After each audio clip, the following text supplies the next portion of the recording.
Voilà, donc j'ai préparé un peu en direct sur la question justement de la décentralisation en disant finalement qu'en disaient les grands philosophes. C'est comme ça qu'on fait, on prend des sujets d'actualité puis on regarde dans les textes ce qui fait.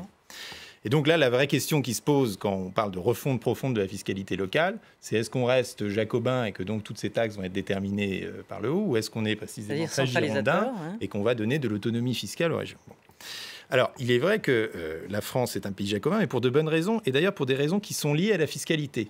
Et c'est ce que Pierre Rosanvallon appelait son jacobinisme libéral, qui est un rapport direct entre l'État et l'individu, qui s'est construit contre les corps intermédiaires, à commencer par les parlements de province, et la possibilité qu'avaient les parlements de province de différencier l'impôt entre les régions.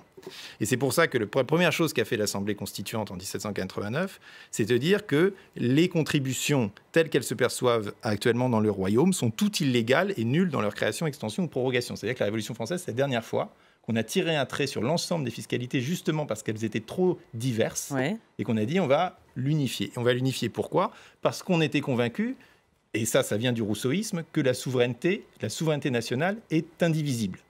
Et quand Rousseau explique que la souveraineté est indivisible, il a une petite métaphore amusante que je me permets de vous livrer, il dit « Les charlatans du Japon dépaissent un enfant aux yeux des spectateurs, puis, jetant en l'air tous ses membres l'un après l'autre, ils font retomber l'enfant vivant et tout rassemblé.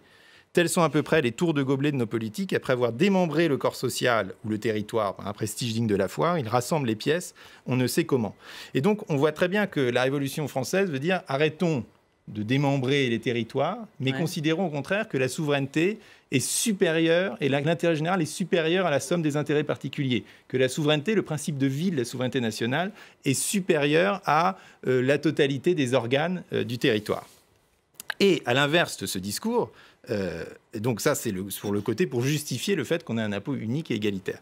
Et à l'inverse de ce discours, Tocqueville a contesté l'idée même que la Révolution française avait véritablement fait table rase des fiscalités précédentes. Et dans l'Ancien Régime et la Révolution, il explique qu'au contraire, la Révolution a hérité du Conseil du roi l'idée de fixer et de répartir les impôts, et que donc la centralisation fiscale est plus ancienne que la Révolution et explique, selon Tocqueville, la suradministration du pays. Or, que propose Tocqueville pour combattre l'individualisme, cette fois dans un autre texte qui est la démocratie en Amérique? C'est précisément à rebours de cette tendance centralisatrice, de, je le cite, « donner une vie politique à chaque portion du territoire, afin de multiplier à l'infini pour les citoyens les occasions d'agir ensemble. » Et pour donner une vie politique à chaque portion du territoire, il ne suffit pas de dire « vous pouvez avoir des élections ». Il faut aussi leur donner les leviers fiscaux d'être responsables de leurs dépenses et de leurs recettes, du coup, vis-à-vis des électeurs. Et donc, sa grande idée, c'est que c'est quand vous arrivez à construire une démocratie locale responsable, que vous pourrez ensuite avoir une démocratie nationale qui marche, parce que c'est en chargeant les citoyens de l'administration des petites affaires qu'on les intéresse au bien public.